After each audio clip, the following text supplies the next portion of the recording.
All right, our next topic in organic chemistry in the hydrocarbons group is the group of alkanes. Now remember from the last lesson that alkanes were all compounds, organic compounds of carbon and hydrogen in which the largest bond for a carbon-carbon bond is a single bond.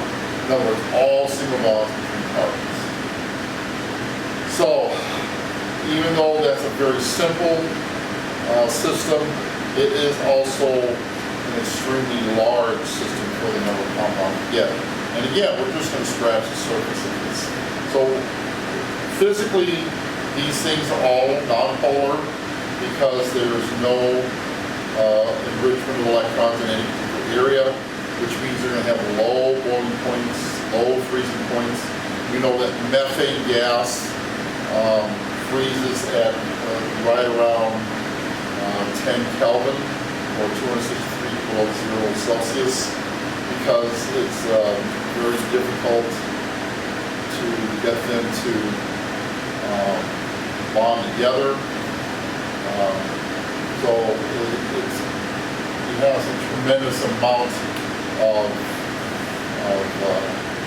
ability to stay apart until the molecules are slowed down to the point where the electrons can actually go back and forth between pairs of methanes.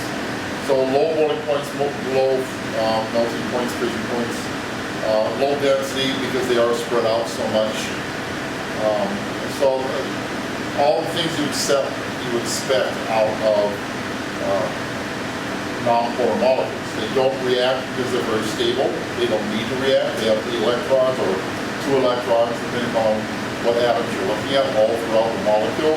The only things they will react with is oxygen when it's being burned, and that's because of the presence of something what we call superoxides that are crazy reactive with anything kind of thing. That's basically what fire is a bunch of oxygen superoxides.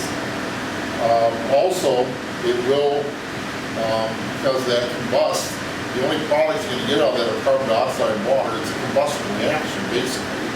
And so, you know, you're not going to retrieve your molecule coming back. There's no equilibrium force going back and forth.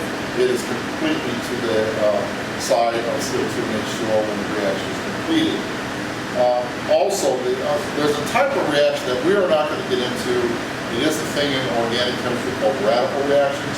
You hear about antioxidants that people take vitamins for or eat certain purple vegetables and fruits or red vegetables and fruits. So the colorful fruits and vegetables have what we call antioxidants. And oxidants are radical oxygens that have lost just 1 electron and will attach to anything. And so when you eat things like dairy or red meat or lots of fat, those things are loaded with radical oxidants.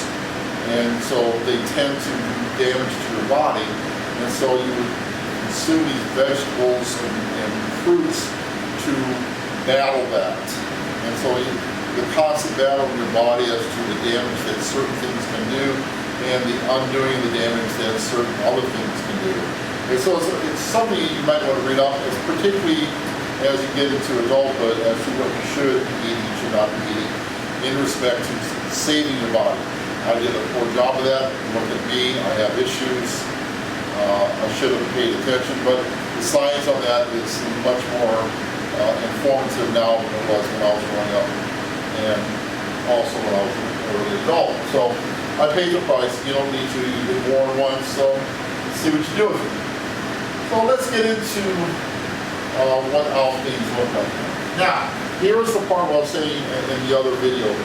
Your professor may not like what I'm about to do. You have to kind of feel out your philosophy of your professor when you take organic chemistry to see what he or she prefers. You always have to adapt, just like when I coach basketball or volleyball or anything else. You expect the best, but you anticipate the worst.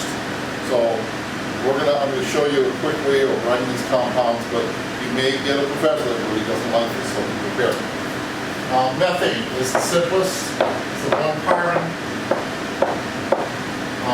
Hydrocarbon is CH4 because of this. Now, I'm not writing H's, and writing H's just, my handwriting's bad enough without trying to hurry through it. So I'll just leave the lines there, knowing that if it's left alone, that we can assume that those are all hydrogens. It'll save you a lot of time.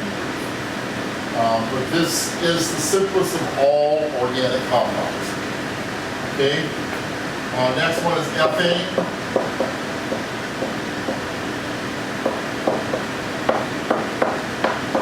Now, this is a 2-carbon, this is C2H6. As you can see, methane is 80% of natural gas, ethane is the other 20%. So, anytime you have natural gas, you're getting a combination of these two, mainly methane, because it's the most prevalent.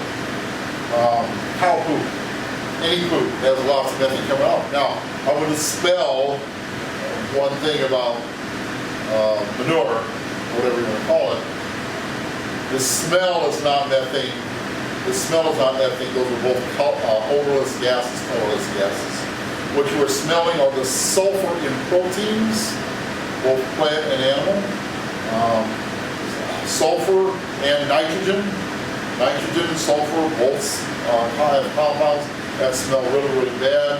So when people say, oh, that's methane coming off of it. No, there probably is methane, but that's not what you're smelling. You're smelling the sulfur and nitrogen gases coming off of the decomposition. Kind of like what's going on in this room. All right, next one is propane. This is another source of fuel that for those who live out in the rural areas and you have these pill-shaped cast iron containers that you put liquid propane in it. This is what it says now. Propane normally is not a liquid, but when it's pressurized, it's much more easily stored as a liquid. But when you burn, release it into your furnace, it becomes gas from the liquid portion of the pill-shaped container to your furnace. And the formula for that is C3H8. So it looks like this. Now, I want to also kind of show you something here. This is a two-dimensional representation. This is more like what propane looks like right here. Now, when we talked about this in Chem 1, we said that we have something called VSEPR, where we look at the repulsion of electron pairs, and we had 6 different types, even though there's a lot more. But as far as following the octet rule, there's 6 types of geometries going on here. This is 109.5 degree tetrahedral for all 4 of them. This is why it's not a line. Well, I can make it look like this and put it on there and, oh look, it looks like a straight line. Well, it's this way. So it can be in a way. Let's try that. There, straight line. That's what that's kind of looking like, but it's actually this. And notice these things are really flexible. You know, all these bonds are super flexible. Double and triple bonds are not flexible, but single bonds are, and they have a lot of things they can do because of that we're kind of going to skip over, but this is very important.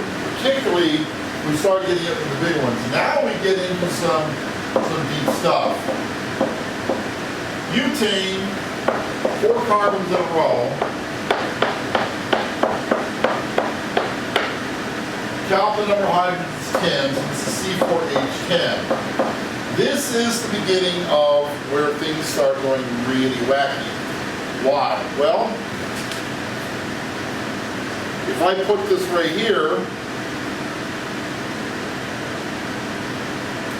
that would be a representation of butane. Okay? And which is represented by that, although, again, this shows 90% or 90 degree bonding. This is 109.5 degree bonding. That's what's really going on. But more importantly, is I can take this carbon on the end and put it in the middle. And I still have C4H10, but that is no longer butane. Okay? So I get this compound as a result. Like, again, draw it in a two-dimensional plane as opposed to a three-dimensional representation, but we understand what's going on there. This is not the same as that. This cannot have the same name as that.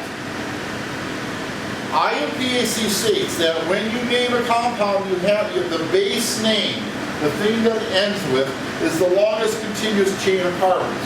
What is the longest continuous chain of carbons? Right there, 3 carbons. This is technically a propane. What's attached to the propane, oh my goodness, I hate this board, is a 1 carbon group. Now that used to be called a methane when it had a hydrogen here.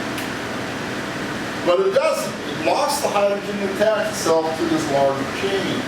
So we cross, I'm going to try this and see what actually happened. We cross, I knew that was going to happen. I hate this board. Oh yeah, now I'm going to cuss me out. That's nice. Very mature of you. We cross out the A and E, and we put YL. This is a methyl group. It's not a methane because it lost hydrogen, but it's still a methane minus that hydrogen. So we put the suffix YL in there. YL means attached. So that group is attached to the longer chain. So the name of this compound is methyl propane, and it's all one word. Don't split it up in 2 words, it's all one word. IUPAC names all are 1 word long. Lots of hyphens and numbers and all kinds of stuff going on, but it's 1 word. Okay?